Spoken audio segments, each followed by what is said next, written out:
ನಮಸ್ಕಾರ ಕರ್ನಾಟಕ. ಎಲ್ಲರೂ ಹೇಗಿದ್ದೀರಾ? ಎಲ್ಲರೂ ಚೆನ್ನಾಗಿದ್ದೀರಾ ಅಂತ ಭಾವಿಸ್ತಾ ಬೆಳಗ್ಗೆನೆ ಎಲ್ಲರಿಗೂ ಒಂದು ಡೋಸೆ ಕೊಟ್ಬಿಟ್ಟಿದ್ದಾರೆ ಮೀಡಿಯಾದವ್ರು. ಎಲ್ಲರೂ ಹಾಕೊಂಡು చేಸ್ತಾ ಇದ್ದಾರೆ. ಆಲ್ರೆಡಿ 8 ತಿಂಗಳು ಮಗುಗೆ HMPV ಬಂದ್ಬಿಟ್ಟಿದೆಯಂತೆ, ದೃಢ ಆಗ್ಬಿಟ್ಟಿದೆಯಂತೆ ಅಂತೆಲ್ಲ ಫಸ್ಟ್ ಸ್ಟೋರಿ ಸ್ಟಾರ್ಟ್ ಮಾಡೋರು. ಅದಾದ ನಂತರ ರಿಪೋರ್ಟೇ ಬಂದಿಲ್ಲ, ಇದು ದೃಢ ಆಗಿಲ್ಲ, ಆದರೂ ನೀವು ಎಚ್ಚರಿಕೆಯಿಂದ ಇರಿ, ಇದು ಅದಿರ್ಬೋದು ಆದರೆ ಇದು ಅದಲ್ಲ ಅಂತಾರಲ್ಲ, ಆ ಥರ ಡಾಕ್ಟ್ರು ಅವರು ಇನ್ನೂ ಇದು ದೃಢ ಆಗಿಲ್ಲ ಅಂತ ಹೇಳಿದ್ರು, ಇವರು ಫಿಕ್ಸ್ ಮಾಡ್ಕೊಂಡ್ಬಿಟ್ಟಿರ್ತಾರೆ ಇದು ಅದೇ ಅಂತ.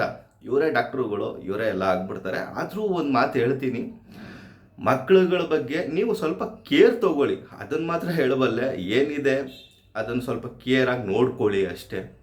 ಮುನ್ನೆಚ್ಚರಿಕೆ ಕ್ರಮ ಅಂತಾರಲ್ಲ, ಅದನ್ನು ಸ್ಯಾನಿಟೈಸ್ ಆಗಿರ್ಬೋದು, ಪ್ರತಿಯೊಂದು ಮಾಡಿ. ಈ ಚಳಿಗೆ ನೆಗಡಿ, ಕೆಮ್ಮು, ಜ್ವರ ಬರೋದು ಕಾಮನ್ ಫ್ಯಾಕ್ಟ್ ಗುರು, ಅಷ್ಟೇ. ಇದಕ್ಕೆ ಹೆದರ್ಕೊಳ್ಳೋ ಅಂಥದ್ದೆಲ್ಲ ಏನೂ ಇಲ್ಲ. ಇವರು ಎದುರಿಸಿದ್ರೆ ನೀವು ಎದುರ್ಕೊಂಡ್ರೆ ನಾವೇನು ಮಾಡೋಕ್ಕಾಗಲ್ಲ.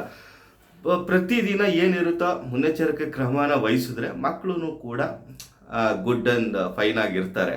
ಅದ್ರ ಬಗ್ಗೆ ಮಾತ್ರ ನಾನು ಹೇಳಬಲ್ಲೆ. ಮತ್ತು ಮೀಡಿಯಾ ತುಂಬ ನೋಡೋರಿಗೆ ಇದು ತುಂಬ ಭಯ ಅನಿಸುತ್ತೆ. ಆ ಥರ ಯಾವುದೇ HMPV ಇದೆಯಲ್ಲ, ಅದು ಯಾರಿಗೂ ಬಂದಿಲ್ಲ. ಮಗುಗೂ ಬಂದಿರೋ ಡೌಟ್ ಇದೆ, ಇವ್ರಿಗೆ ಡೌಟ್ ಇದೆ, ಅದು ಯಾರು ದೃಢ ಮಾಡಿಲ್ಲ. ಮತ್ತು ಖಾಸಗಿ ಹಾಸ್ಪಿಟ್ಲಲ್ಲಿ ಆ ಮಗು ಇರೋದ್ರಿಂದ ಖಾಸಗಿಯವ್ರ ಬಗ್ಗೆ ನಿಮ್ಗೆ ಗೊತ್ತು, ಹಾಸ್ಪಿಟ್ಲ್ ಬಗ್ಗೆ ಯಾವ ಥರ ಹೆಂಗೆ ಅಂತ. ಸಿಕ್ಕಿದ್ರೆ ಗೋವಿಂದ. ಆದ್ದರಿಂದ ಇದು ಇನ್ನೂ ಕನ್ಫರ್ಮ್ ಇಲ್ಲ. ಇದ್ರ ಬಗ್ಗೆ ಯಾರು ತಲೆ ಕೆಡಿಸ್ಕೊಳ್ಳೋದಕ್ಕೂ ಹೋಗಬೇಡಿ. ಆ ಥರ ಏನು ವೈರಸ್ಸು ಬಂದಿಲ್ಲ, ಬದನೆಕಾಯಿಯೂ ಬಂದಿಲ್ಲ. ಆಲ್ರೆಡಿ ಚೀನಾದಲ್ಲಿರೋ ಕನ್ನಡಿಗರು ಆಲ್ರೆಡಿ ಸುಮಾರು ವೀಡಿಯೋನ ಸೋಷಿಯಲ್ ಮೀಡಿಯಾದಲ್ಲಿ ಹಾಕ್ಕೊಂಡಿದ್ದಾರೆ, ಸುಮ್ಮನೆ ಎದುರಿಸ್ತಾ ಇದ್ದಾರೆ ಅಲ್ಲಿರೋ ಮೀಡಿಯಾಗಳು ಅಂತ ಕೂಡ ಹೇಳಿ. ಅದಾದ ನಂತರ ಇಲ್ಲಿರೋ ಮೀಡಿಯಾದವ್ರು ಸ್ವಲ್ಪ ಕಡಿಮೆ ಮಾಡಿದ್ರು ಅದ್ರ ಬಗ್ಗೆ ಮಾತಾಡೋದು. ಯಾಕಂದರೆ ಸೋಷಿಯಲ್ ಮೀಡಿಯಾದಲ್ಲಿ ಹಾಕೊಂಡು ರುಬ್ಬಿದ್ರಲ್ಲ, ಆದ್ದರಿಂದ ಸ್ವಲ್ಪ ಕಡಿಮೆ ಆಗಿದೆ. ಈಗ ತಿರ್ಗಾ ಸ್ಟಾರ್ಟ್ ಮಾಡ್ಕೊಂಡಿದ್ದಾರೆ.